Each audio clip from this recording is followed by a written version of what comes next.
galdetu didate hemen, eta bestetan ere galdetu izan didate, ian bersolaritzak niregan eraginik izan zuen, eta nik esaten dut, ez eragina handia izan zuela, ez bakarrikan forma poetiko bezala, ze horrek eragina izan zuen, batez ere kantuen hitzak egiterakoan, baizik transmisio aldetik ere bai. Nik bersolaritza ezagutu nuen mutikotan, eta nerabezaroan oihartzunen bersolarien hitza, oso hitz garrantzitsua zen, oso harreta zartua izaten zen, eta bersolariek itzala handia zuten.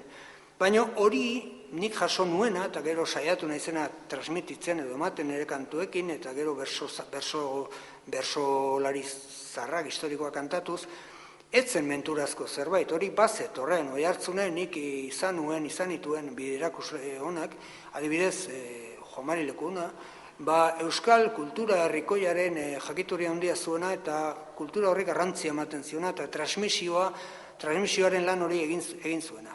Nik uste dut transmisioaren zera hori, gauzatze hori oso garrantzitsua dela kultura guztietan, batez ere gure zelago kultura herrikoi batean, ze izan ditugu urteak guk ere izan genuen gaztetan holako garai bat ikonoklasta eta aurrekoen aurkakoa ez dakit, baina oso kritikoak izan ez, eta gurekin ere hori gertatu izan da, kausitu izan da.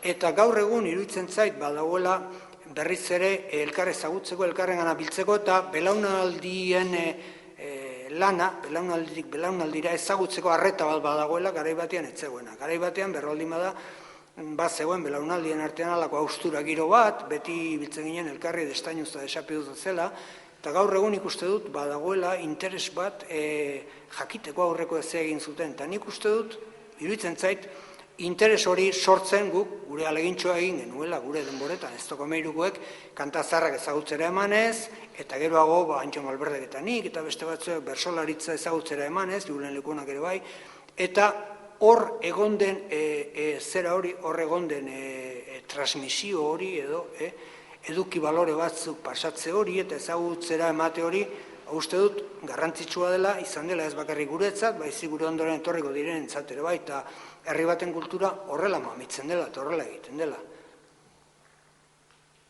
Euskal kulturaren transmisioa, azken 30 urteotan, hegemonizazio prozesu baten emaitza izan da.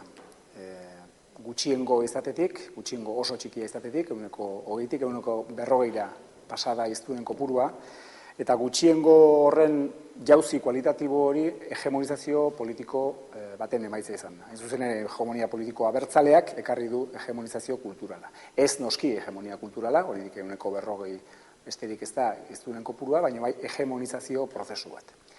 Hori hain zuzen ere, protesta ziklo baten emaitza da. Azken 30 urteotan Euskal Herrian bizi izan dugun protesta ziklo baten emaitza. Botere paradigma batean jokatu dena, eta bere amaiera aldean dagoena. Arloz arlo gertatu da hori, bai feminismoaren gaian, bai ekologiaren gaian, eta baita ere euskalgintzan. Motore sozial hori kanpoan zegoena etzen parte hori barneratu eginda, eraginaren politikara pasatu da, gaur egun eraginaren politikan dago bereziki euskalgintza, lobby lanetan ari da, eragin politika horretan, eta protesta zikloaren amaiera hontan, hegemonia politikoa abertzalea ere kolokan dago, argita garbi.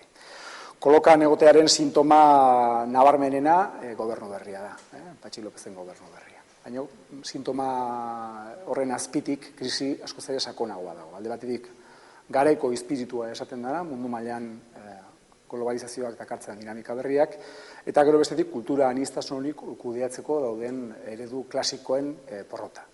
Horri, noski, gehitu zaio abertzaletasunak bizi duen krisia protesta ziklo honen amaieran.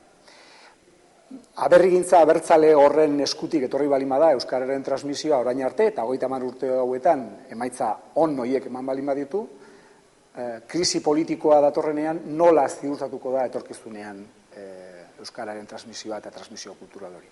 Hor zabaltzen diren ereduak desberdina dira, diferentea dira. Batetik ukiko genuke eraginaren eredua, orain nagusitzen ari dena, gero eta gehiago, parte bada euskalduna, parte bada komunitate linguistiko euskalduna, beste batzuekin batera Euskal Herrian bidezko legitimo, baina beste bada. Ez da Euskal Herritarraren unibersalaren hutsune hori betetzen duena, baizik eta beste parte bat besterik ez da, eta noski emango zaio dana eta merezi duena daukan indarraren arabera eta daukan presentzia sozialen arabera, ez gehiago eta ez da gutxiago ere, eta hori da, zuzen ere, eredu liberal honek azpimarratzen duen eredua.